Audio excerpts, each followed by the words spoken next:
All right, so apologies for waiting a couple of minutes longer. We're ready to start with the hands-on session. So Paul will lead us through the construction of Mr. Wong's case. I think you all have your laptops ready. And so have fun for this second session. Thank you. Well, thank you very much. So I was wondering, some of you do have laptops and want to follow what I'm doing. Others may not want to do that. But I think we should slow it down so that, everybody who do have laptops really can follow this. And if you do have questions or issues and can't make things work the way it should, please indicate that. And right now we do have Kim in the background. We do have Eduardo here. We do have Federico here. We do have you here. So you may want to assist. They can also join if they don't have laptops. Exactly. Yeah, sure. Absolutely. So, okay, I'll just start, and then as you move along, then so let me just get who are going to model together with me now. Who 1, 2, 3, 4, 5, 6, 7. Yeah, sort of. Okay. Are you familiar with I think or not? Not at all. Okay. Some are not. He is. You are not. Good. That's. So he will, this is a hands-on experience. So you will borrow his hand. You're evidently very creative in using this. So let's try to first open I think. And normally you should have this in front of you, right? Okay. So the modeling tools that we're using are the few building blocks that you have up here. And these are stocks and flows and flow rates and converters or variables and arrows, and which are causal relationships. In addition to that, you may have modules, which we're not going to be using here, and buttons and all kinds of stuff. And over here we have some reporting tools that you can be using, and then in addition there are some editing tools here. I know that there are some finger problems starting with this, and so we're going to do it fairly slowly now. There are, in addition to that, several ways of looking or perspectives into a I think model. And the other modeling tools that we're using do not have that. But here they're using an interface layer where you see things from the very top and you only see some issues of the model. Here's a map which takes away all the details. You're not really doing a modeling when you're working at the map. You're doing a conceptualization. There is the model face or layer, which allows you to dig into the model and to specify the model in great detail. And that's where we were going to be today. And then there is equations which are listed. All the equations that you write will come up in a list there. So you can print the list of equations if you would like to do so. There are two things, there are a couple of things with I think that doesn't work exactly the way, I'm going to put it very gently, it doesn't work the way I would have liked it to work. There are three things that I will point out, and then because they may lead to some confusion, and then we'll see how to fix that. And I may need help from you who are extremely experienced in using I think. This is not until recently been my favorite tool.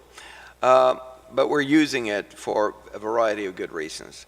So two of these things deals with the way the model is built, and particularly the fact that I think put in some equations that you really don't see, that you never put in, but it overrules your modeling which I don't like at all. I think that what you model is what you should have, and nothing else, nothing less either. I'll get back to that. And the third thing is that in the reporting of values in anything other than graphs, so tables where you can get values reported during the simulation,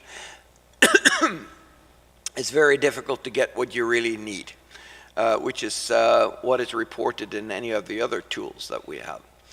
Now, there has been a change in the leadership and the ownership and the leadership of IC Systems that develops this. So Bob Abelijn, that was the head developer of Vensim, has now bought this company and is trying to, probably trying to rectify issues which we have had with I think. Hopefully this will improve in the upcoming weeks. There is also the interesting thing that I think they're working on an iPad version, which might be useful for some of you, especially if you're teaching and students are using iPad. Then iPad versions might be bought relatively soon. I guess a release might be in the summer at the System Dynamics conference, yeah.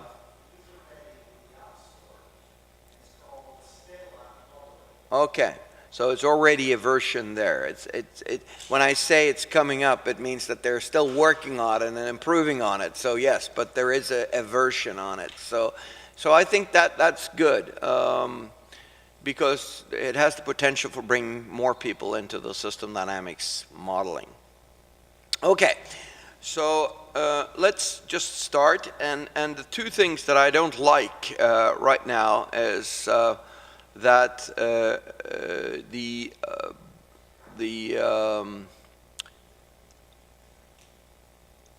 well, let's take them as we go. What we can do is to go in and set the system such that it only gives me biflows and it never gives me stock that cannot go negative, which is the two things that are overruling us and which creates an enormous problem if you don't remember that they are overruling you. So by default, I've been promised we don't want those built-in stuff to dominate our models. If you want to use it, fine, but then you have to ask for it, not the reverse way. So having confused you now totally about what this is all about, I will specify what we need to do in order to avoid problems, if I remember to do it. Okay, so Mr. Wong had a problem and it was associated with a backlog, right? So we need to put in a backlog. And when asking whether a variable is a stock or a flow, we normally ask not, is it something that is has units over time or not, which is very often what people think of. For instance, is it liters per hour? It would be typical that we think of that as a flow. But it might be, but that's not the question we should ask. We should ask the following: if you stop time, is it possible to measure this variable or is it not? Is it possible to get a value for that variable? And I will give you an example soon where this is really something we need to think about.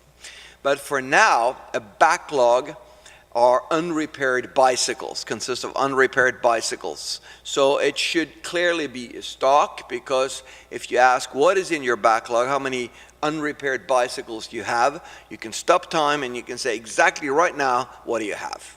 So that indicates to me that this is a stock variable. So I pick up a stock here by clicking, and I go high up on the screen and I place it there, and you can see that the name is now selected, so I can write the backlog.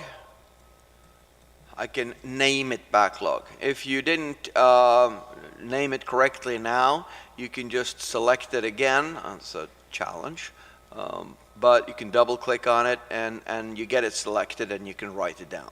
As you saw, you can move this name around, so you can you can place it here, or you could place it there, or there, or there. So, you know, you have quite a flexibility in where you want the name to go. Okay, so now we have a backlog, and you see a question mark there that indicates that we haven't specified what is inside that backlog. So for now, we can just put in some bicycles, and just to indicate how you do that, you double click on the symbol, and then you get this screen coming up. And yeah, that's just for the model, right? So the screen here indicates that we can now specify down here the equation for the backlog. So the variable we're going to specify is listed up here. And you can see that you can choose whether it should be non-negative or not. In other words, whether I think should make sure that it doesn't go negative. And in my case, I do not want it to be non-negative. I want it to go negative. Because if my equation causes this to go negative, it means that my equations are not correct in my mind. And I need to correct that. I need that kind of feedback from the model. It shouldn't be something that's built into the system that makes sure that my stocks are not going negative. Because I can't have negative unrepaired bicycles. That's, you know, that's ridiculous. You see what's called a calculator, which is actually just a keyboard here for all the numbers and the main functions that we have here, algebraic function, and then you have built-in functions, a lot of special kinds of functions, and we'll be using only one of those today.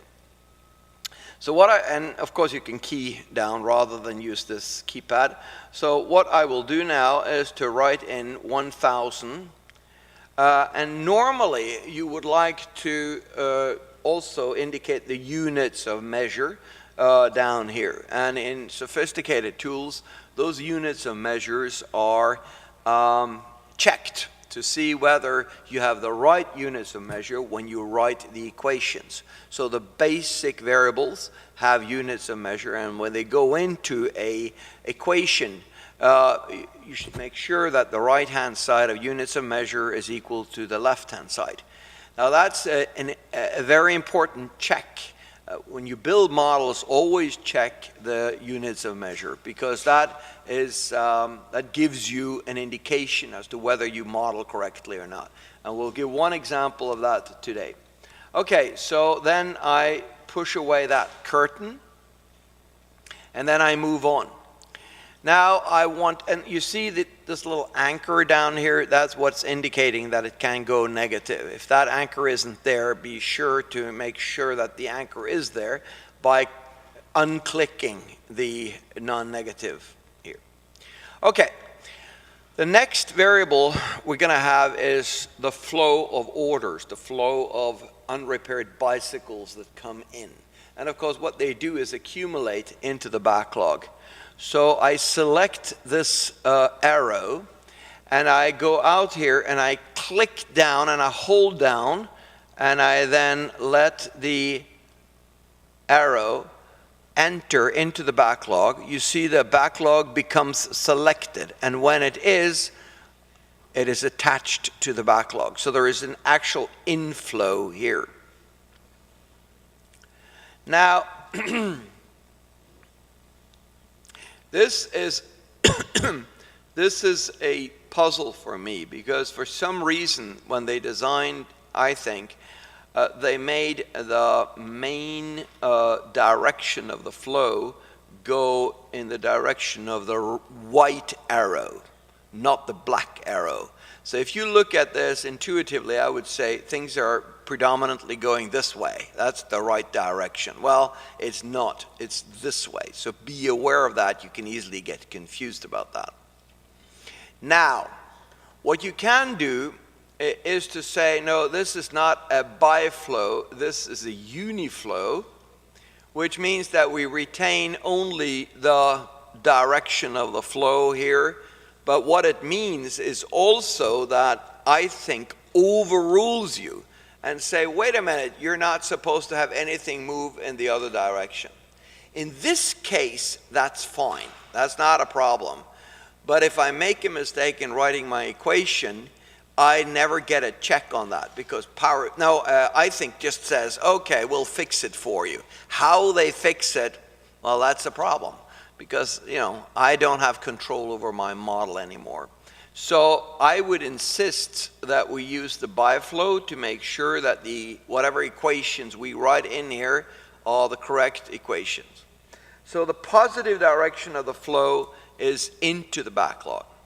Now I want to name the rate here.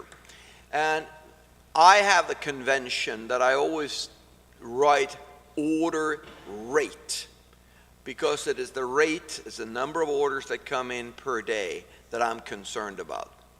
I could write just orders, and I know many people do that.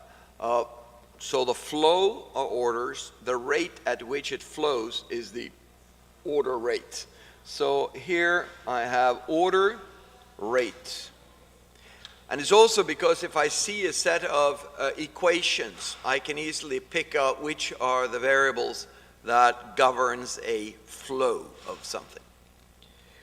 Now, where do these orders come from? Well, over here is what we call a cloud. It doesn't really look like a cloud, but in other languages it does. And in some, that doesn't exist at all.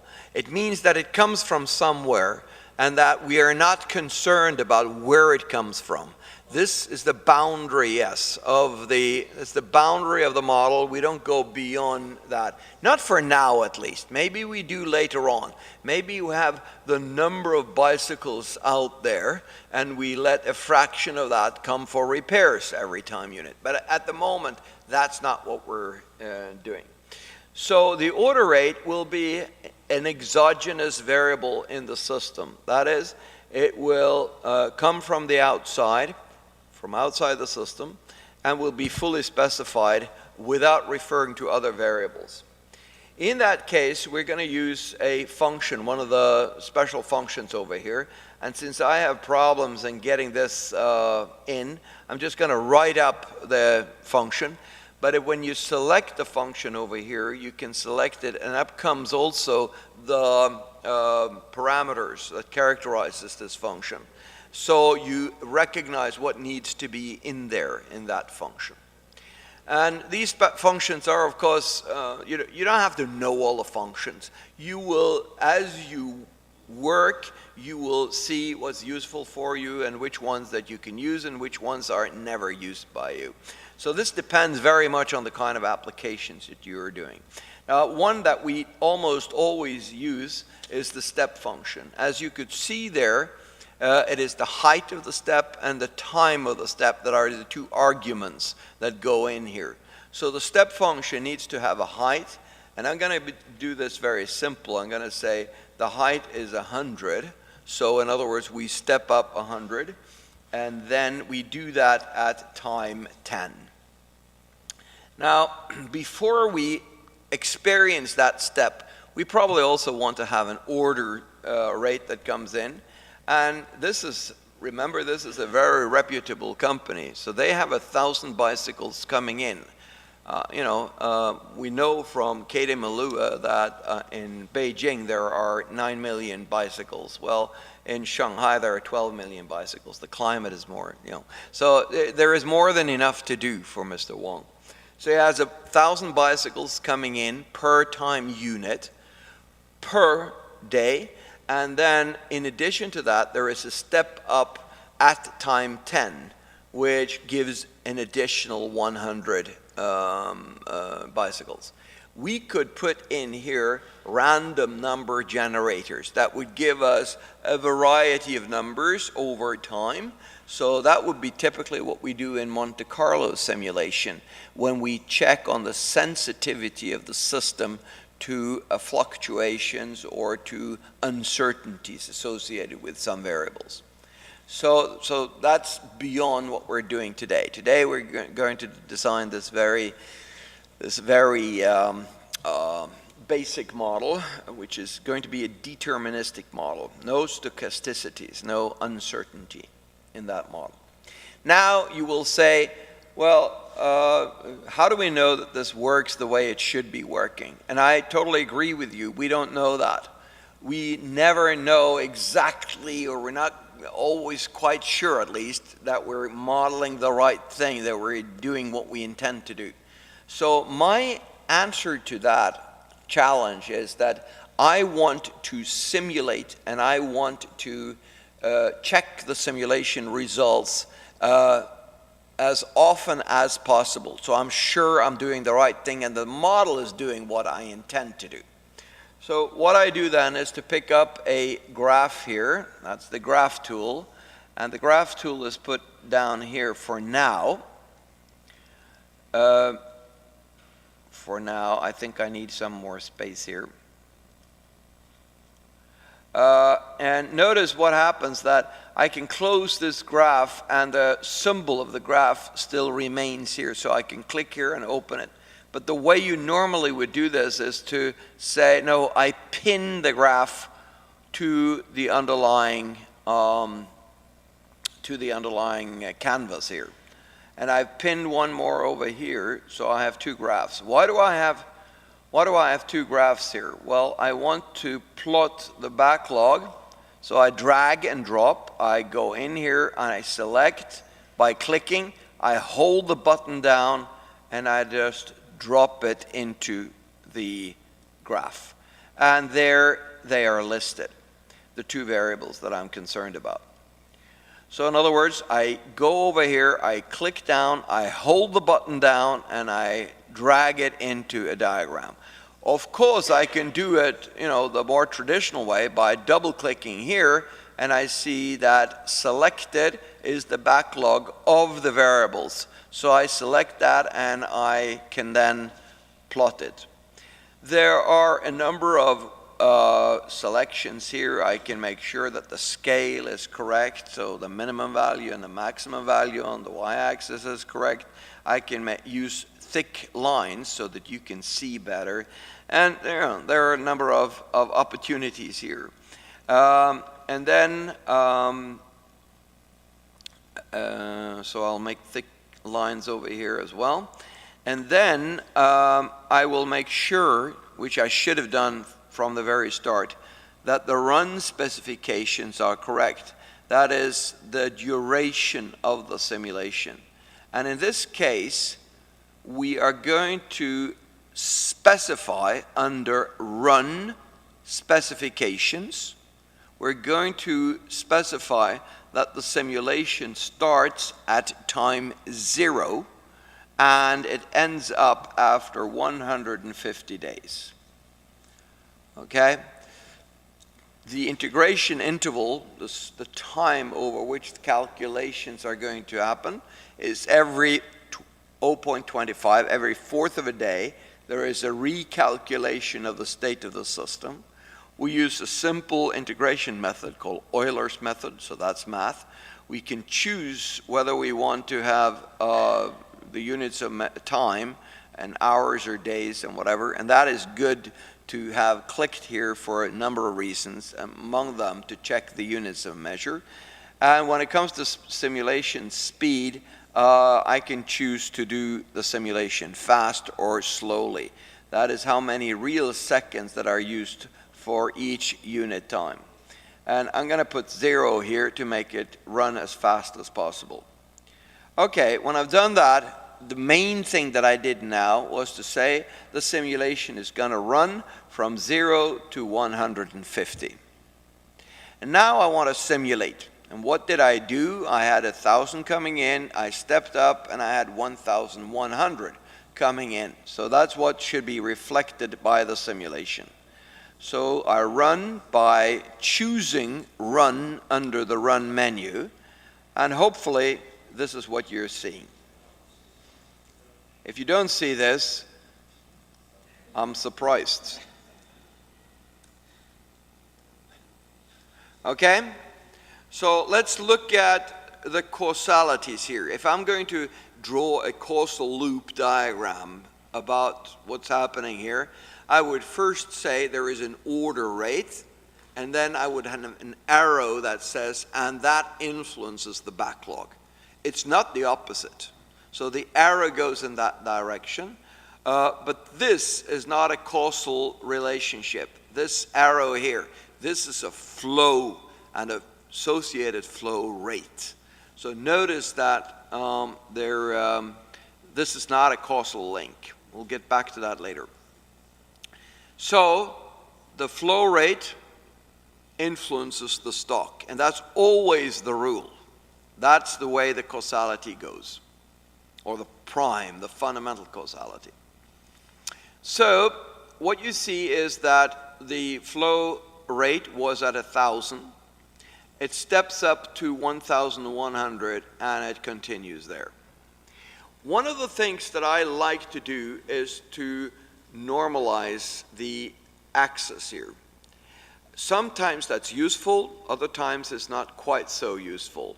But the reason for that would be that I would see 0 here at the bottom. So I would have a better picture of what the actual values are.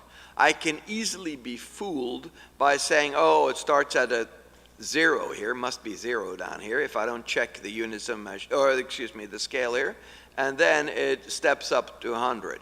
So I misinterpret, in that case, this graph. The reason why putting 0 down here is not such a good idea is that the graph will be very, very small. The step would be extremely small. It would be 10%. So it would start up here and make a little step up and continue here. So if I want to look at what's happening in great detail, I should expand what's going on here. Clearly, if I have variables later that surpass the order rate, which I will have, then I need to see more of the x-axis, and that's auto-scaled by, I think, so I should be able to see more as the scale is shrinking. So normally I would have 0 down here, but for you to see properly what's happening here, I retain the scale from 1,000, which is the minimum value, to 1,100, which is the maximum value.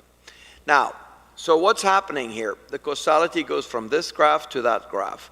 So it should perhaps be reversed because people are reading from left to right. So I should have this graph over here and this graph over here. But let's see if we can do it still. So the rate is at 1,000, which means that the backlog is gradually accumulating 1,000 and 1,000 and 1,000 up to time 10. When at time 10, the rate changes to 1,100, which means that this backlog is increasing faster thereafter. But you can hardly see that it changes from this direction to that direction. That is very difficult to see on the graph, but it actually does. It goes like this, changes direction, and goes like this. In the beginning, it accumulates 1,000 per time unit. After that, 1,100 per time unit. And you might want to check the end result here to make sure that it's more than 150 times 1,000, because most of the time it's been accumulating 1,100 per time unit. One way to check on which values you have is to just click here, and you will see that as I go along here, under the variable, you also find the value taken at that point in time. So that's a good way of checking where you are. You can see here 1,000 and 1,100 thereafter if I'm investigating this. So that's a very valuable tool. And you can also see when that value is taken, because down here you can see at what time I am with my vertical line. Now, I would say that this makes sense. It makes sense that when I have this development in the flow rate, I have this development in my stock level. And that's what I wanted to confirm. So now we can move on. Yes. How do we get the graphs there? Oh, lines. You click down here. Oh, the simulation results. The blue lines. You simulate. So this means that you click on run the simulation and you choose run and you should be able to get the simulation results.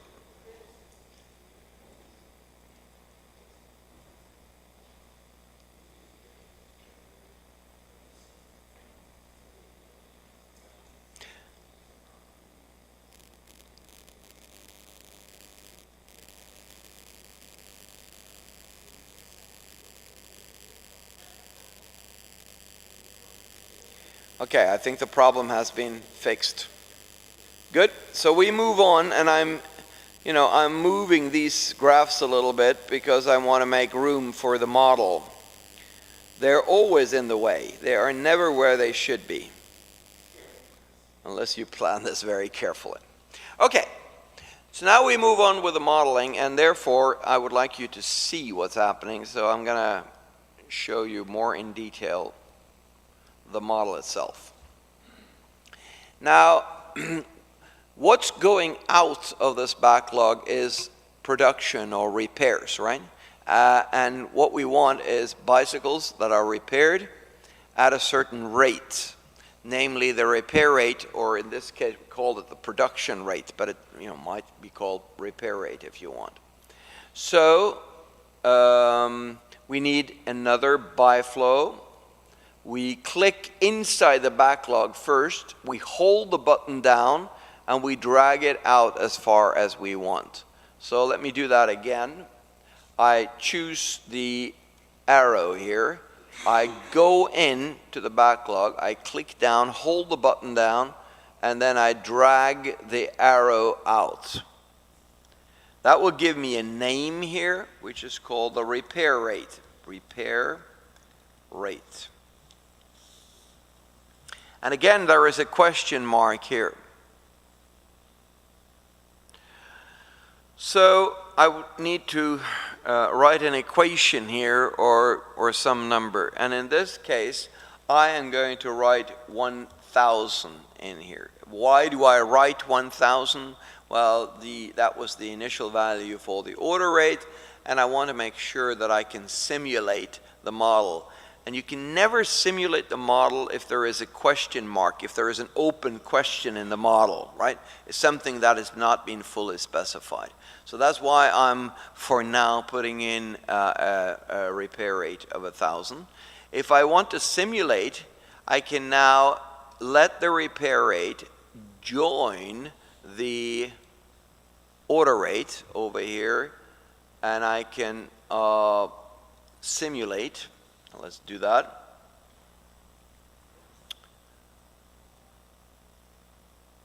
And you see that the repair rate stays at 1,000 while the order rate goes from 1,000 and up to 1,100.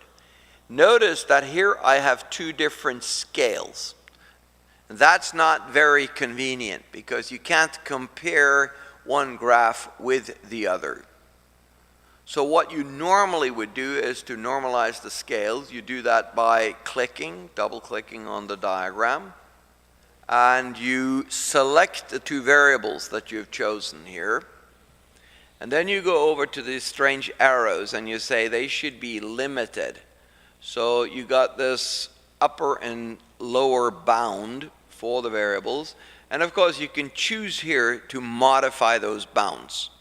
We know that the model will now allow the scale, the variables to be going from 1,000 to 1,100. So I like this selection. I say set that, and you will see that now the two variables are plotted in the range from 1,000 to 1,100. The red line, the repair rate, remains at 1,000. And the inflow, the order rate, goes up from 1,000 to 1,100. Now let's have a look at the stock, the backlog. And as you can see, as long as the inflow rate is equal to the outflow rate, there is just as much going in as going out. What will the stock do? The stock will remain at 1,000. Yeah. The last step, was that setting the scales? Yeah, right. Okay, so what you do is you double click on the diagram. Over here you see which variables are now reported in the diagram. You choose both those, you select them, right? And then over here you would normally start out with 2 double arrows. But if you click on them, they will rotate between this symbol that you normally start with, and this symbol, which indicates an upper and lower bound for them. When you have selected them together, the minimum value that will be plotted and the maximum value on the scale will be given down here, and you can modify those if you want to. Then you could say set, and then you can say OK, and the scales should be correctly set. Okay? So then we move on and say, at least now we have the, the simulation result was that the backlog is flat in the beginning. It doesn't develop because inflow is equal to outflow. Then the inflow steps up, so now more orders are coming in than the repairs we do, and therefore the backlog is now increasing slowly. Okay? Are you all following me, or is there a problem now with the... Does that work now? I think maybe you should be sitting there, and is that okay? Just to make sure that...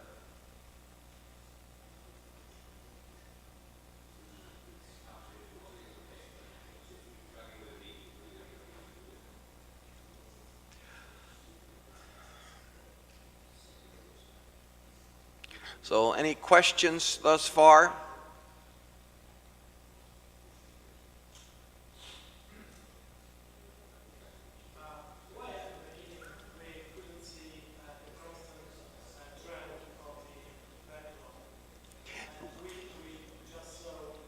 The increase.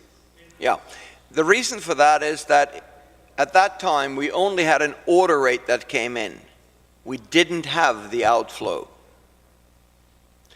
So when you only have an inflow, it will start increasing immediately. It will first increase by 1,000 and then increase by 1,100 per time unit, but there is no outflow to cap this number. Then we introduce the repair rate.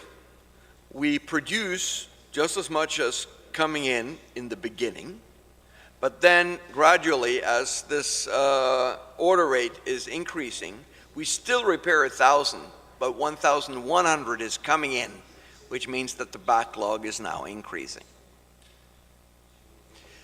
So these are just tests that we do to make sure that the system is doing what we expect it to do.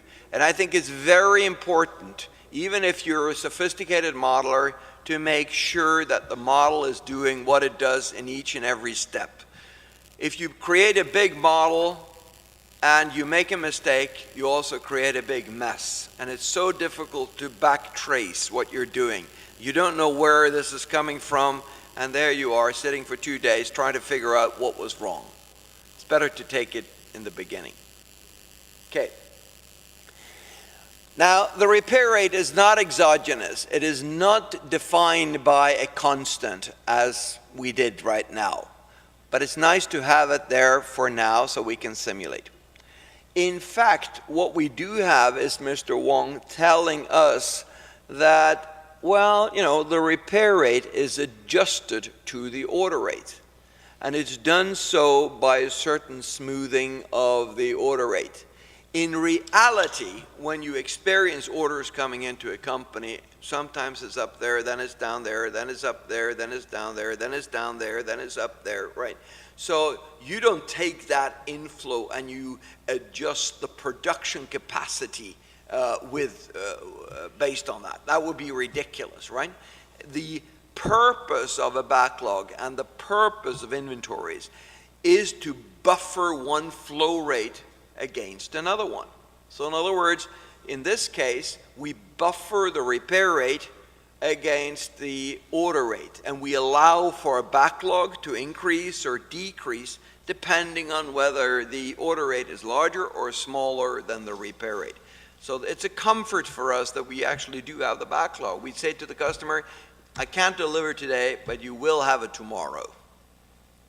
That generates the backlog. Okay, so what Mr. Wong tells me is that, well, you know, we smoothly adjust the repair rate. And what does smoothing means? I'll show you first the traditional way that you find in most system dynamics model. This is done, and then I will give you another interpretation, which I think is better. We do exactly the same, but I think it gives you a better understanding of what this smoothing actually means. Many people use Excel and do some smoothing and have no idea what they're doing, right? You know, of course you do, but many people don't. So let's just give that an interpretation. So the first question that comes up now, and this has to do with units of measure. I said if you stop time, if that variable that you study can be given a number, if it has a quantity at that point in time, then you can model it as a stock if you want to. Okay, so if I talk about Mr. Wong's expectation and he says to me 1,000, what have I asked? I've asked, what is the expected order rate? What is it the order rate that you are expecting? How many unrepaired bicycles are coming in? And if he says 1,000, he means 1,000 bicycles per day, right? We agree about that? Now, 1,000 bicycles per day sounds very much like an order rate, right? It's a rate. So should then his expectation be modeled as a flow? The answer is no, and I will give you a reason for that. I am not asking for the order rate. I am asking for his expectation about the order rate. So I can stop time and I can say, Mr. Wong, right now, what do you expect the order rate to be? When he gives me that answer, I am measuring or eliciting his state of mind, okay? And all the stock variables are representing the state of the system, including the mental states of the persons, the actors, the stakeholders in the model. So in other words, he has a state of mind, which is 1,000, let's say that. Okay, good. I model that as a stock. That means that I can have a flow rate that goes in this direction or this direction that changes his mind. So if now he is experiencing a lot of orders coming in, much more than he previously expected, what will he do? He will change his expectation. And we do model that by having a flow that changes his stock, that changes his mind. So that's what I'm going to do. Okay? So it means that I have a stock which is the expected order rate. Oh, doesn't come up. Expected order rate.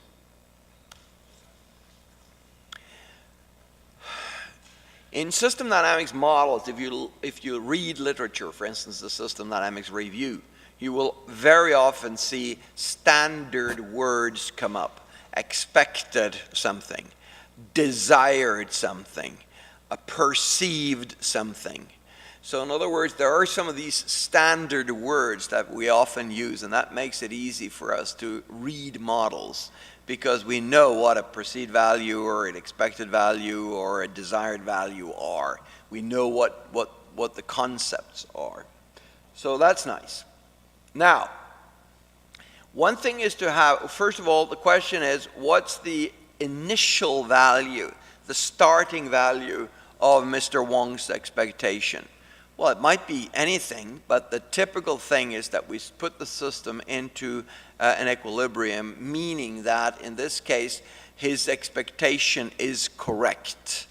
So that means that when we double click here on order rate, I want to write, expected order rate, I want to write the order rate in here. And immediately when I write order rate, I get up the two variables or special functions that starts with OR.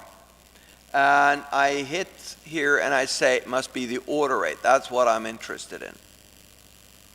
So in other words, I say that the expected order rate initially, and I only specify the initial conditions of stocks, not what happens to the stock thereafter, because that is a result of the inflows and outflows. So I specify the initial condition here and say his expectation is correct, meaning it is equal to the current order rate. Because that's what he is estimating. That is what he is creating an expectation about. Okay, so far so good. If I didn't do anything more now, his expectation would always be equal to the initial order rate. I put that value in here and it will never change, because there is nothing in this model that changes his expectation. In order to change a stock, you need a flow. And the flow rate must indicate how his expectation is changing. So in other words, what I do is to select a flow, and I say I go from outside the expectation and in here. And this is then the change, CHNG indicates always a change of the expected, X is expectation, of, and then the variable order rate. So it's the change in expectation of the order rate. When Mr. Wong is thinking about his expectation and wants to reformulate it, what kind of inputs does he have? Well, clearly, if he's talking about the order rate, there must be some input from the order rate. And this is the first time we are indicating a causality, a cause and effect relationship, which is other than the stocks and flows. So in order to do that, I pick up the causal link, the what's called action connector here. There are always some buzzwords that are used in the various languages that are being applied here. And I click in the order rate, I hold the button down, and I create an arrow that provides input to the change. Notice that it's only when I go inside that I have a selected variable here, and then I unclick, release the button, and there you see the arrow. If I want to change the direction of that arrow, I take the small circle here and I can move it up and down to make sure that the arrow goes the way it should. Okay, so what I've said is that the input of his change of expectation is the order rate. Now, I could leave it at this, but what that would mean is that he doesn't put any emphasis on his previous expectation. See, there is no input from what he believed earlier. Does that make sense? Probably not. Probably he says, I put some emphasis on what I believed earlier and some emphasis on what now is the case, namely the new order rate. So what that means is that the other input that you have is from the expected order rate. So again, down here, click and draw the arrow over and release when you are inside this variable. Is that okay? Did you get that? Okay. I'll do it one more time. I go, select the arrow, go inside here, click down, hold the button, and I move it over to the variable. Okay, so what I can do now is to model the cognitive dissonance that Mr. Wang has. What is that dissonance? It's the difference between what he believed and what he now sees, right? So, or vice versa. So what he does is to say that dissonance is expressed in terms of the gap between what he now sees, the order rate, and, which is minus, the expected order rate, his own expectation. If these two, if the difference here is 0, then he's very happy and says, oh, see, my expectation is correct. If the orders that are coming in are more than his expectation, he says, wait a minute, what's going on here? I probably need to change my mind a little bit. In which direction, positively or negatively? Well, if orders are higher than what is expected, I probably should increase my expectation about the next orders that are coming in. If the orders are lower, I get a negative value here, and I'm subtracting from my expectation. I'm lowering my expectations, right? So far we've just looked at what is it that we need to correct for.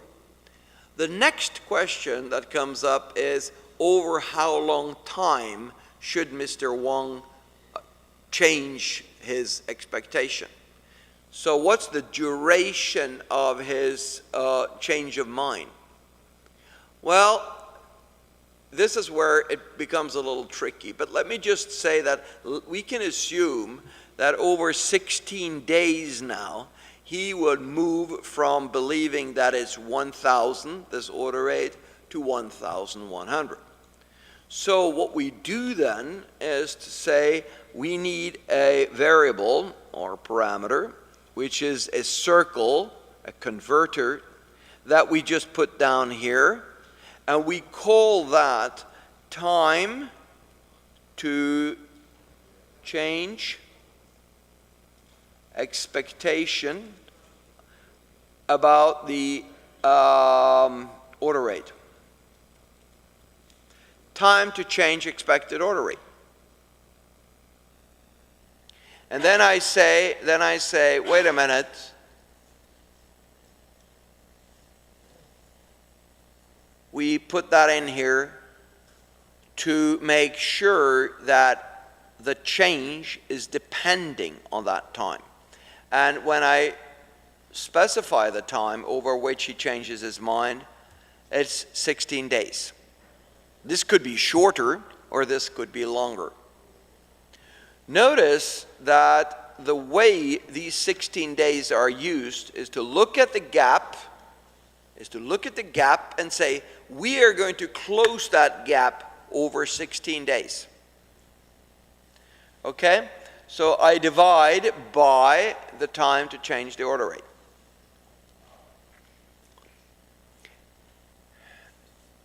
So this means that if that gap is retained for various reasons, the way that he's changing his mind is always to take that difference and take 1/16 of that difference and correct his expectation, and continue in this process. Now, a naive interpretation of this would be that after 16 time units, his expectation is correct, right? Because you look at the difference and you say, well, I closed the gap by 1/16 of that gap every time unit. Now, I say naive because it turns out, of course, that this difference is getting smaller and smaller and smaller. Therefore, the amount that you divide by 16 is getting less and less, which means that you're correcting less and less, which effectively means that you never reach a correct expectation. So that's why I'm saying to you guys, I know this is terribly difficult to understand. I will give you two answers to how we could think about this. Because what this is what we call an exponential smoothing. And I won't go into the details there, but I will do the following. I will take the expected order rate and I will report that along with the two other rates, namely the order rate itself and the repair rate. Okay? So let's go in here. Yes? 16. Is that a bad number? Try 17. It doesn't accept it? Could you just have a look at why that might be the case? I mean, Mr. Rossi is there, not Miniguzzi. He's not here. You got it? See. This is very often the case when you are shifting the burden to an intervener. Things, even before the intervener is there, things are correct.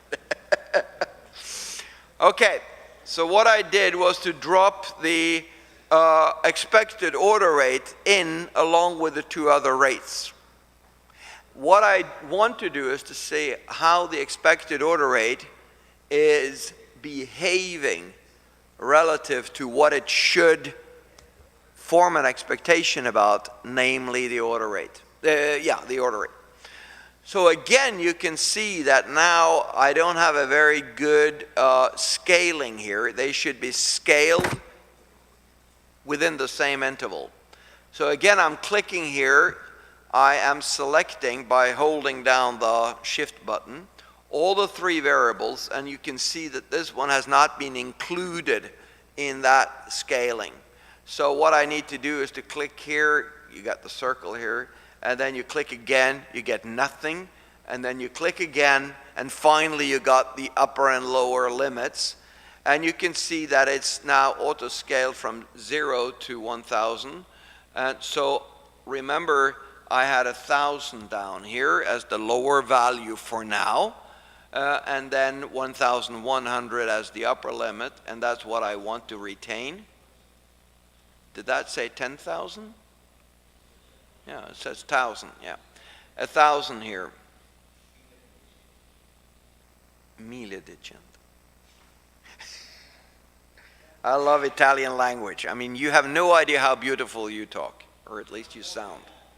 You get, sometimes, now I'm not going to offend you. I'm going to reflect it on me. I had John Sturman, who's one of the prominent system dynamicists. I gave a very, very flashy presentation once in Sterling in one of the conferences, and he came up and he said, "Well done," and I was very proud, I look up to the guy, and very good. He said, 10 in style, although 0 in content. So, as they say, the French don't care what they say, they only care how they pronounce it. I didn't say anything about Italians, right? I said you had a beautiful language. No, I didn't say that. So, in other words, what I've done now is to scale correctly from 1,000 to 1,100. And now I can simulate again. I could do Control R for run, or I can do it the traditional way to do it like this. And here you see exactly what I said, that the expectation is not going up to the order rate and stay there. It sort of approaches exponentially the order rate. And that's a big disappointment in many ways, because we never get there. In other words, the smoothing function that many people are using is exactly this, which is fine in a way, but you need to know what you're doing. And my question is, where do I find this time delay that I introduced, which was what? 16 days. Okay, if I now draw a line from here, a line which is the tangent to the curve. So I draw a straight line up here, and I continue, and I continue, and I continue, and I continue. I will see that I will reach the goal after 16 time units. So what this says is that I'm aiming at the goal and to reach it after 16 time units. The problem is that my point of departure is higher and higher and higher and higher, which means that over here I have a smaller gap to close, which means I don't approach the goal as quickly. But I will, since I start higher up, if I continue like this, I will reach the goal after 16 time units. If I start over here and go in this direction, I will reach the goal after 16 time units. So it's not a moving target, but it's a moving point of departure. I'm getting closer and closer. Therefore, the difference between where I am and where I should be is smaller and smaller. And I'm always trying to reach it after 16 time units. So I'm walking slower and slower towards the goal. And the consequence is, just like the turtle and the hare, I never get there, right? You're sort of slowing down, slowing down, slowing down. So in other words, it takes infinitely long time until I'm there. But this is a common way of smoothing. And it just means that the closer to the goal you are, the more relaxed you are. Okay, so now we see that it is possible from this curve to find out or to identify the number 16. Namely, just put a ruler down here, go up there, and you will see that from this time to that time, when I reach the goal, I spend 16 days. Now that might not be very satisfactory to you. Indeed, it is not to me. So I will give you a different interpretation. And I'll do that by going to a little document that I have here, which shows the following. This is something we have not written into the model, but it gives me an opportunity to talk about that, because you don't think about it when you don't write it down. This is what we call the stock equation. Okay, so I'll talk about the stock equation. The stock equation applies to all the stocks in the diagram. So I think in PowerSim and VenSim and all the modeling languages interprets the stock and the relationship between the stock and the flows exactly the same way. That's why we don't have to write it down. It's taken out of the graphics. So in this case, for instance, the backlog, the way we interpret that is that the value of the backlog today is the value of the backlog previously plus what came in minus what went out in the meantime, right? It's logical, right? And that's exactly what the simulator is doing.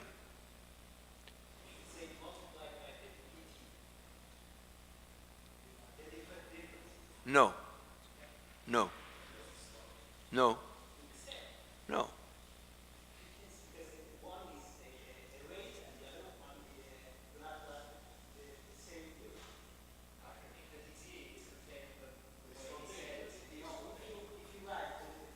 I'm teasing you now. I'm saying no because of the formulation that I used. I say the following. I understand what you're saying. That I'm coming to that because you saw the dt in the equation. So you No, but listen to what I said. I said what is in the stock today is what was in the stock previously plus what came in minus what went out in the meantime. I didn't say rate. I'm coming to that. You're absolutely right, of course.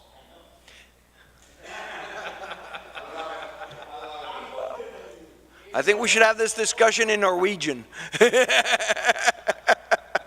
Okay, so that is what's formulated in what's called the stock equation. And as he said, if you look at the stock equation, which is up here, which is the first one, you see in this case that the expected order rate, the new value for that, is calculated the following way. It is the expected order rate as it was previously, plus, and now comes your dt, multiplied by the flow rate. So, what does this mean? This is very important. The flow rate is always expressed in the form of what happens over a time unit in the model. In this model, we have chosen days as the time unit, right? So in other words, it means that how much do we change our mind over a day? The dt is a technical issue, which a value that we choose for the simulation purposes. dt can be 1, which means that we are calculating at a particular point in time every day. We're recalculating the expectation, we're recalculating the backlog, we're recalculating the workforce later on, and so on. So that's when dt is 1. dt can be 0.5, which means that we also calculate after half a day, and then after a full day, and then after another day, and so on and so forth. It can be 1/4, 0.25. It can be less. So you can choose a dt the way you want.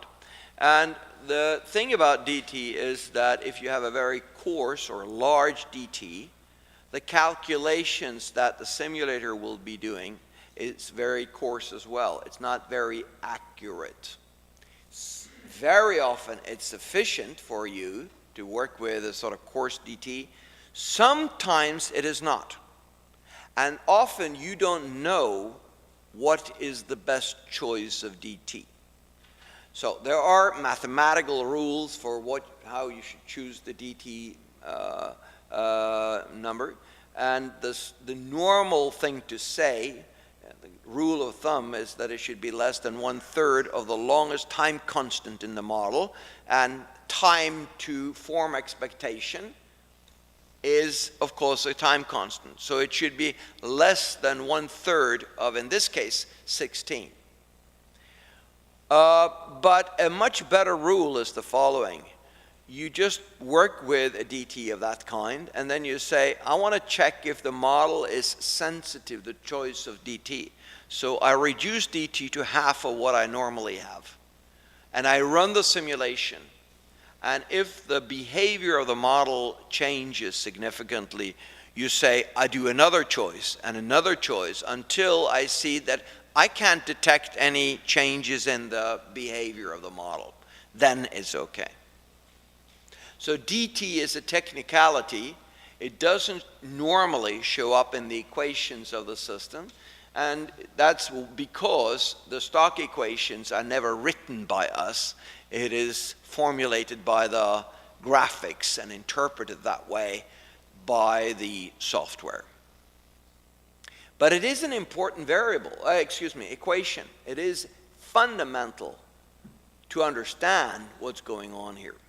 So in other words, what you have here is the expectation is equal to the previous expectation plus the change rate that takes place over the period over which you simulate. And now we simulate over a period of dt. So whether it's a full day or half a day or whatever, we multiply by that factor. The implication of that is beautiful, namely that the change in expected order rate, that rate in itself, the rate of change, is always expressed in the form of 1 day. And if you want to simulate over a shorter period of time than that, the dt takes care of that. It divides by, it multiplies by 0.25 or 0.1 or whatever the time step is. So the beauty of this is that your flow rates are expressed in the form of the time units of the model, in this case, a single day. Okay, so that was the stock equation. Then we have the rate equation. The rate equation is up to us to formulate. It's supposed to reflect how Mr. Wang is changing his expectation. So the change in expected order rate is, and then we have the difference between the two, order rate and a previous expectation. And then we divide, as I said, by the time to adjust the expected order rate. So in other words, that's the rate at which we are changing our expectation. Now I'm going to be smart. I'm going to say that the weight on the order rate, the weight that I assign, the significance that I assign to a new observation of the order rate is going to be 1 over that time. So in this case, it'll be 1 over 16. So what I'm suggesting is, for now, that Mr. Wang puts a certain weight on a new observation, and the rest of the weight, which is of course 15/16, is 1 minus 1/16, which is the rest of the weight, he puts on his previous mental assessment of what the order rate will be. Is he then conservative or is he radical? If the weight that he assigns to the new observation is very small, 1/16 is probably very small, then he is very conservative. Most of his expectation is still on what he expected previously. If the weight on the order rate is 0, he never changes his mind. He's super conservative. On the other hand, if he puts a lot of weight, 75%, 0.75, or even 1 on the order rate, he is changing his mind all the time, right? He says, oh, new order rate, got to change my mind. New order rate, I do not put any emphasis, no weight is left for his previous expectation. So he changes his mind all the time. And of course, what we mean is that any decision maker is sort of in between the two. So what you see is that excuse me? No, I didn't do that now. Now I'm calculating this. What I did was I typed in the time, which is 1 over the weight. Yeah. So what I'm doing here in my Word document is to explain. This is not the model, okay? Yeah, exactly. The model still has this time over which you form your expectation. So this is a calculation that I'm just showing you now. So I define that weight to be 1 over that time, 1/16. Then, if I do that, I have another formulation of equation number 2. I call it 2a, which says that the change in order rate is equal to the difference, now not divided by time, but multiplied by the weight. So I still multiply by 1 over 16, which is dividing by 16. So I do the same thing. I just have another interpretation of the variable. So now the expected order rate is going to be the following.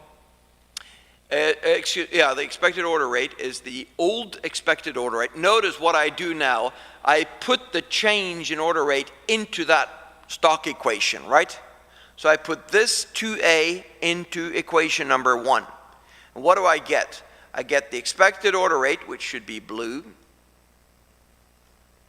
sorry about that, is equal to the former expected order rate, the old expected order rate, plus dt, you find that here. And then for the change in order rate, the rate at which I'm changing my mind, I put in this equation here, this expression. So that will be the order rate minus the expected order rate multiplied by that weight that I have assigned to that difference. Good. Now I reformulate this expression here, and what you see is that I have dt multiplied by the weight on the order rate, which is this one, multiplied by the expected order rate, which is here. Sorry. Yeah. Don't catch me in this errors. It's so embarrassing. You will never do that again, right? Now Habib is really, see, he did a mistake here. So I'm going to do this. Why doesn't, this is so strange. Why does this not work? There. Is it a bullet point? Why does it do that? Because it's Word? Now, who made Word? So I am doing format.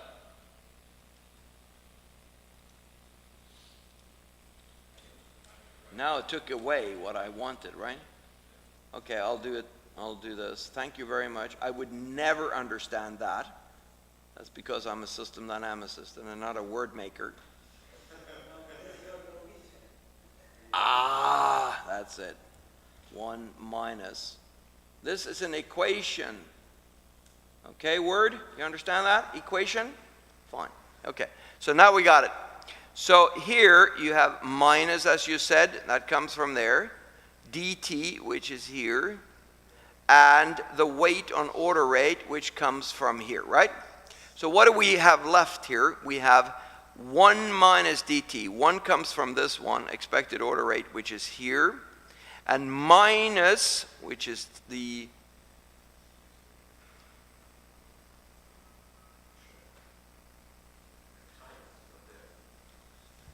fooling me here.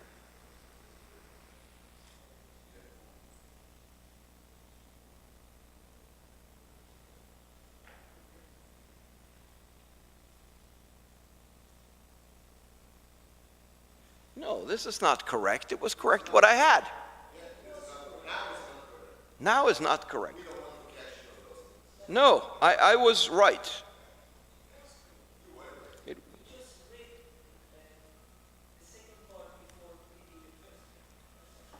Oh, that's why. Okay. Let me just, don't confuse me. Okay.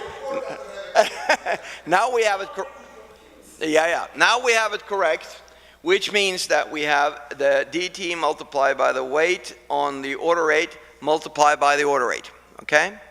And then we have 1 minus this weight here, dt times the weight on the order rate, multiplied by the previous expectation. Okay, so let's for a second assume that dt equals 1. Okay, just to make it simple. That means that you have the weight on the order rate multiplied by the order rate, 1/16 of the order rate. The rest of the weight, 15/16 multiplied by my previous expectation. So in other words, now I put a certain weight on my new observation, and I put a certain weight on my previous expectation. Wonderful. Things are working. Suppose now that this is a daily observation, and suppose that I'm asking the simulator to readjust the values, not every day, not even every half day, maybe every quarter of a day. So dt is now 0.25. The order rate now represents only a quarter of a day's observation. And my question is, do I put just as much emphasis on a quarter of a day's observation as a whole day's observation? Evidently not, right? If now there is a little change in the order rate, these 2-3 hours, am I going to change my mind as if this was going to happen over a whole day? No. I put a little emphasis on it, but not that much. How much emphasis? 1/4 of a day's emphasis. So I multiply by dt. So the weight that I assign to this new observation is the following. I look at the observation, I weigh it with whatever, 1/16, and I say, but this observation is only done over a quarter of a day. So since the weight, 1/16, is supposed to be applied to a whole day's observation, I just multiply that by 1/4.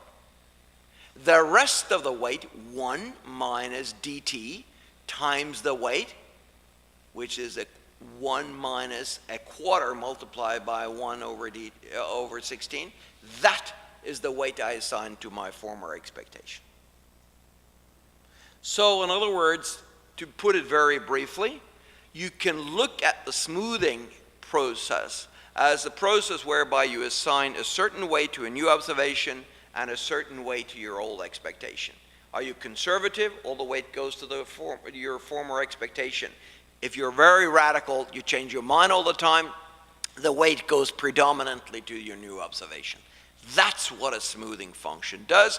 Very few people outside this room knows that. Okay? Good. So, in other words, I have a choice when I model. I can use the time to change my mind and divide by that. Or down here I could say the weight I assign to a new observation and I can multiply by that. That's up to me. The result will be the same. I either divide by 16 or I multiply by 1/16. But now you know what you're doing. And it's more comforting than if you ask Mr. Wong, over how long time do you change your mind? And he says, what do you really mean? And then he says, well, 16 days or so it takes to change my mind. And then my next question is, oh, do you mean exponentially or not? It means that he can't answer those kind of questions. So it's much better to look at the data and to, present him with some data, test him out, find out what's going on, and see what weight he assigns to a new observation. Say you think so and so. The new observation is this. What do you think will be your new expectation? Test him out on that, and then you find the 16 or whatever number you find. Okay, you have been concentrating heavily on very difficult matters now, so we'll have a 5 minutes break. And then we will continue, because now we've captured Mr. Wong's expectation and we can move on very quickly. Okay? Good.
I realize. We'll start again. Yeah.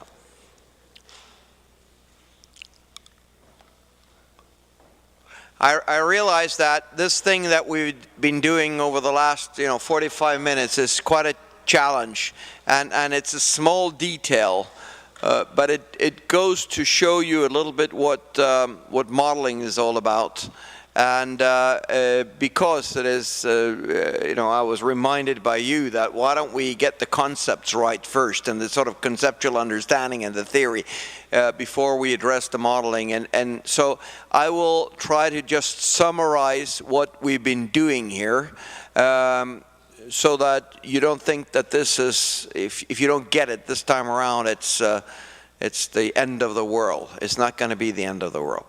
And it's not a major or significant, that significant component in the model here, but it is something that shows up in system dynamics models over and over again.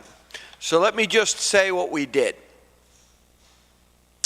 We have two ways to represent a process, a very simple way to represent a process of formation of expectation.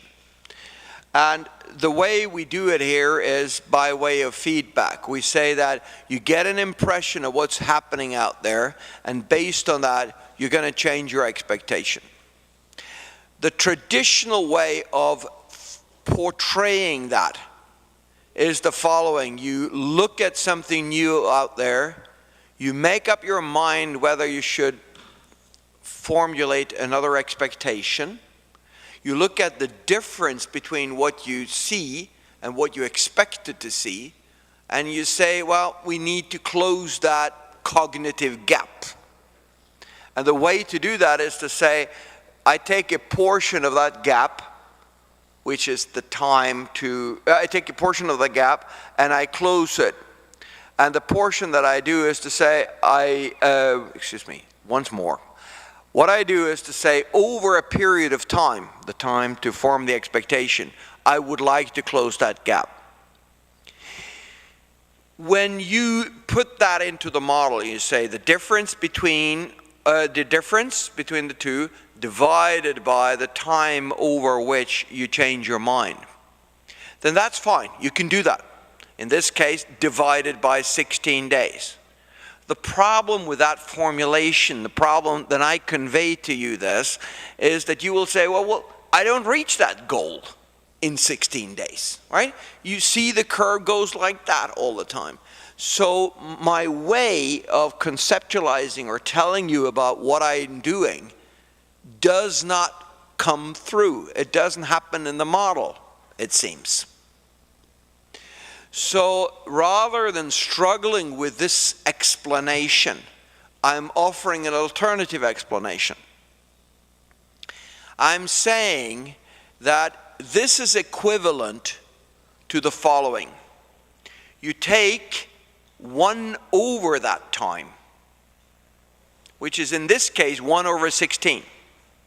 That's not an arbitrary number. That's the number that we wanted to close the gap over. But now I say that 1/16 is the weight, how heavy, how significant, the weight, the significance that I assigned to my new observation, to the thing that I'm looking at, relative to what I used to be thinking.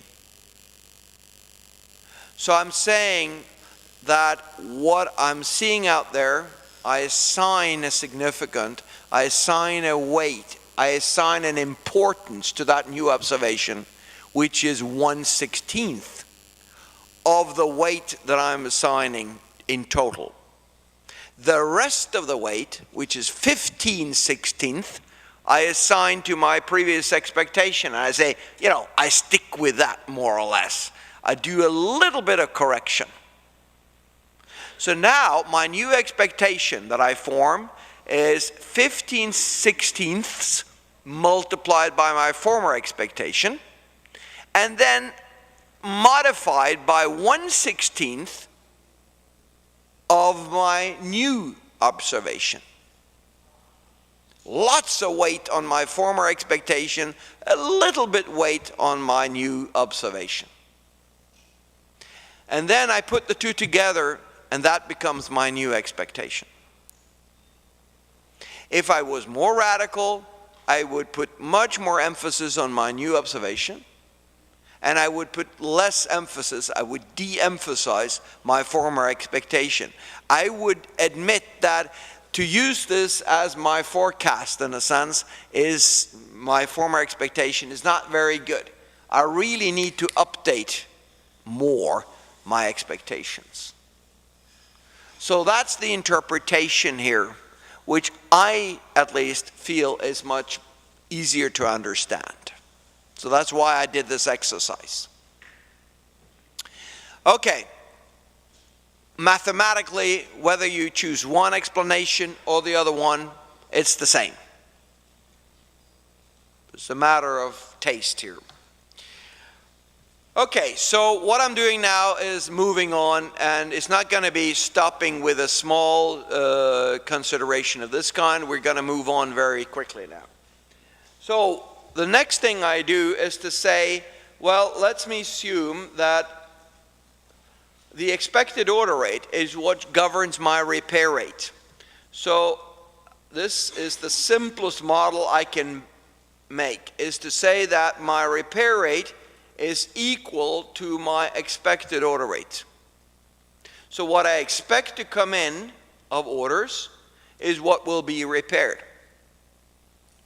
The implication of that is that my repair rate will now not be 1,000, namely a constant, but it will be following the expected order rate. So if you now see me simulate, you will see that curve number 2 and curve number 3 are superimposed upon each other. You can't see the two colors because they cover each other, one cover the others. But you will see the numbers here, 2 and 3, following the same curve. Okay, so what does this imply in terms of the backlog? In the beginning, it means that the expected order rate, the order rate, and the repair rate are the same. So the inflow is equal to the outflow. And what that means is that the backlog remains constant down here. What then happens is, I'll see if I can put these a little bit closer to each other so we can do an analysis here. What subsequently happens is that the order rate, the inflow, steps up. And now you have far many orders coming in, 100 more orders per day. What happens to the repair rate? Well, the repair rate now follows this one, the expected order rate, Mr. Wong's slow recognition of the fact that more orders are coming in. In the beginning, therefore, there is a big difference between the inflow and the outflow, which means that the backlog, which is in between, is increasing significantly. As the outflow, the repair rate, production rate, is getting closer and closer to the inflow, then less and less is accumulated in the backlog.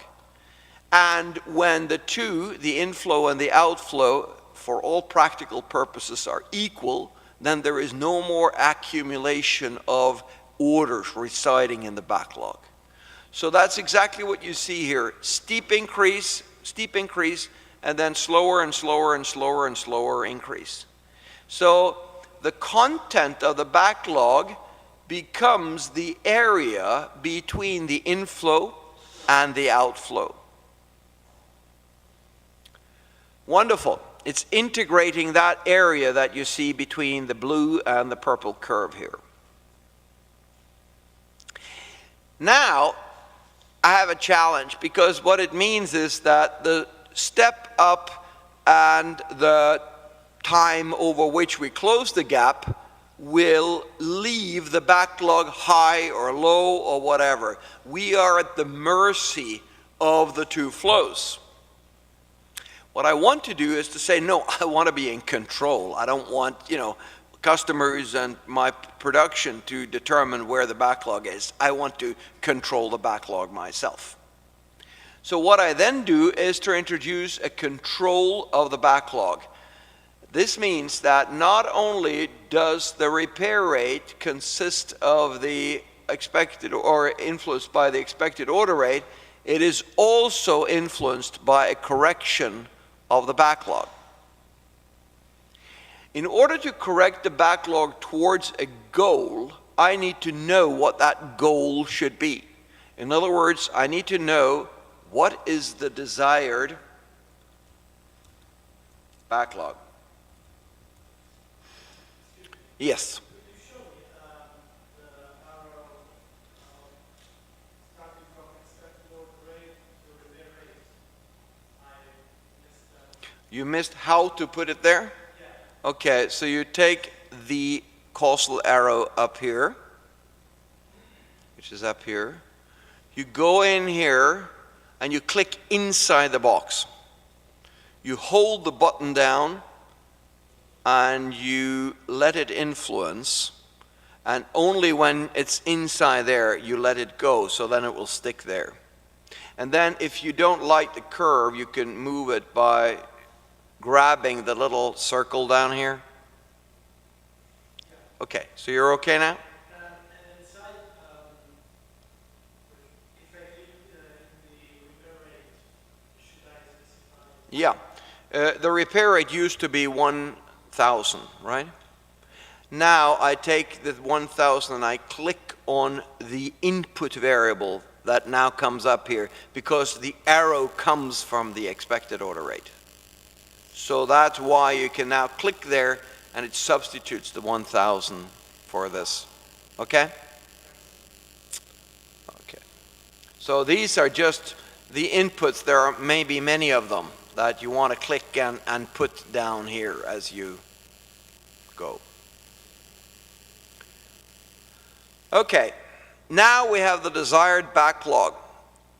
How much we want in the backlog should depend on the orders that are coming in. The service time, so I'll do this, really properly. The service time can be anything. It could be 1 day, 2 days, 3 days, 4 days, 5 days. But I'm going to choose 1 day now, because this is only a repair thing that happens. Had it been something else, maybe the service time would have been much longer. And let me just say that the desired backlog is the expected order rate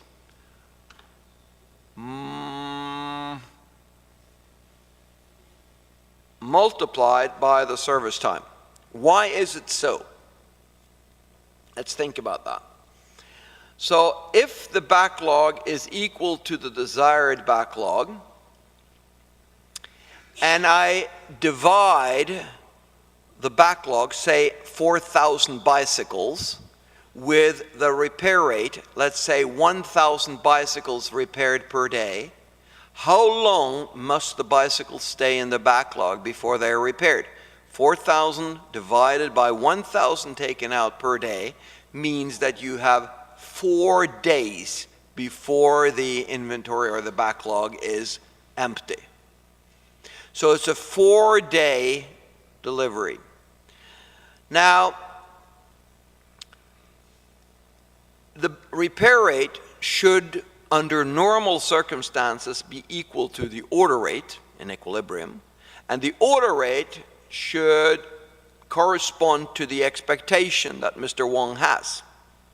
So there is 1,000 here, there is 1,000 here, there is 1,000 here, and if the backlog has 4,000, then that is caused by, and it's equal to desired backlog, is caused by we choosing the service time to be 4. Now we have chosen it to be 1. This means that if the order rate equal to the expected order rate is 1,000, then of course also the desired backlog must be that flow multiplied by the service time. Because if that is the case, and the backlog is equal to its desired backlog, then we have 1,000 in the backlog. We repair 1,000 per day, meaning you have a 1-day service time.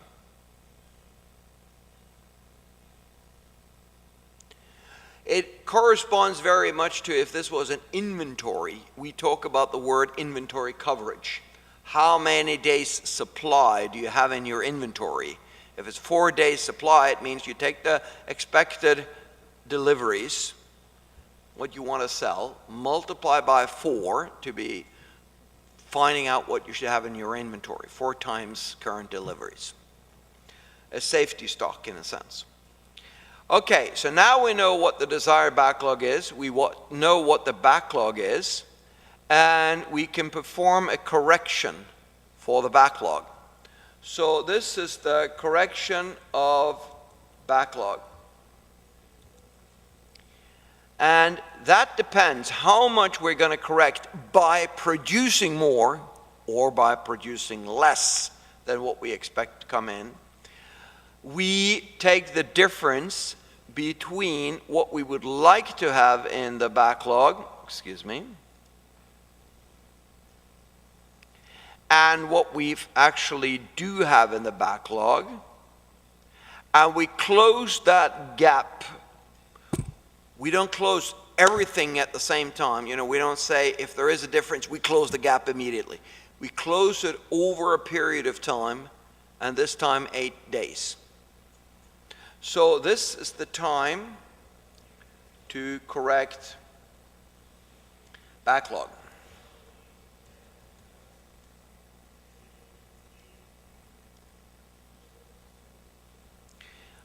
I put that time to 8,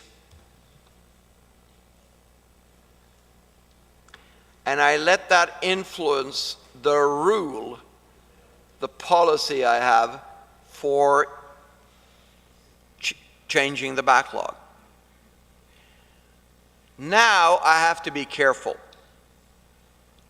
If that correction is going to influence the repair rate positively, meaning I add that correction to what I normally would repair, my question is it when I have too much in my backlog, or is it when I have too little in my backlog that I produce more? It is, of course, when I have too much, when I have too many bicycles, then I would like to repair more. So I create a positive difference now. Come on. What happens? A positive difference now between the following: what is in my backlog minus what I would like to have in my backlog, desired backlog. This is a positive number as long as I have too much in my backlog, and that's exactly when I want to produce more, because I want to get rid of it from the backlog. I say, I don't want to take the full difference here. I want to take a portion of the difference, and I want to close the gap exponentially again over a period of time. So I take 1/8 of that difference, and I correct for that every time, and hopefully that'll bring me into a state where the backlog is again equal to the desired backlog. That's the purpose of this process. So now the repair rate or production rate is not only trying to take all the new orders coming in and repair those. I am also saying if I have too much in my backlog, if I have too many bicycles, I take a portion of those too, namely 1/8 of them. So that is what I have defined as the correction of the backlog. So now what I can say is that my production rate, my repair rate, was it a plus? I think it was a plus. I hope it was a plus. It was a plus. It definitely was a plus.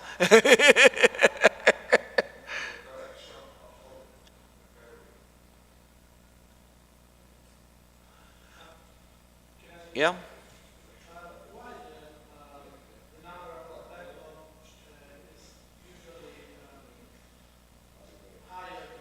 Okay. Yeah, it's not necessarily so. It could be lower. And this takes care of that as well. So, if it is higher, it is because suddenly somebody have dumped in more bicycles than you are used to repair. So now the backlog is increasing. And I don't want just to repair, you know, the expected order rate, because that will, I will be just very, I will then have a backlog that I don't have control over. It'll go up, it'll go down, it'll go up, it'll go down, but there is no reaction on my part to deal with that problem. When it goes up, and I'm not reacting properly to it, I will have a longer service time. So people may say, he's not delivering enough anymore. So my repair rate now actually consists of two things. It says, first of all, that I am repairing according to my expectation about incoming orders. Expected order rate. That's what the first component is. In addition to that, should the backlog be larger than I expect, or be larger than I desire? In other words, you have a positive difference between backlog and desired backlog. I want to produce more. I want to bring the backlog down to the desired level. Why? Because I want to make sure that the customers who have their bicycles stored with me don't have bicycles stored for longer than my service time, announced service time. So then your question comes in. What about if I have too little in my backlog? Well, then I am in a luxury situation, and of course I could choose then to still repair at the current rate, but in this case, what we do is to say, then the difference between backlog and desired backlog is negative. So actually I am repairing according to the expected order rate, minus I'm correcting negatively. I don't work as fast as that. Because I can relax, because I can let the backlog fill up. So in that case, I can reduce my production rate somewhat. And that's exactly what happens. You have a negative number here that comes in and you repair less. So now what we've done here is to create a negative feedback loop here. And the purpose of that loop is the following. If the backlog is different than the desired backlog, which is the goal for this loop, then this variable makes sure that I produce sufficiently above or below the expectation of my incoming orders so that I correct the backlog. And it immediately repairs more or less. There is immediate response here to too much in my backlog or too little in my backlog. So I change immediately my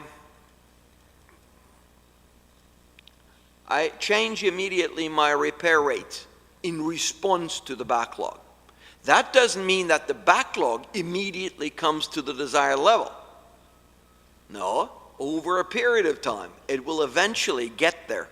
But it takes time to do that. Again, we see a delay in that process, connecting the flow rate to the stock.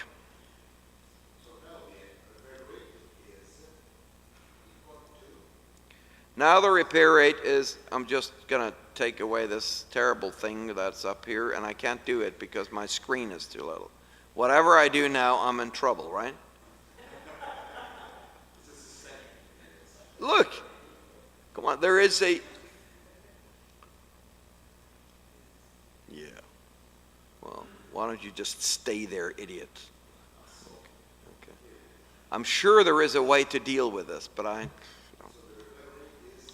the repair rate is now consisting of two components. You need to repair what you expect will be coming in. And you need to correct your backlog up or down towards your desired backlog. Okay? Those are the two functions that we see here. And the latter one is the one that's represented here in this diagram. See, it disappeared now. Now I know how to do it. You know, can you imagine how much software producers make us do that's totally useless? It's a waste of time and energy and effort and worries. If we now simulate this, what will happen, do you think? One of the things that we want to plot now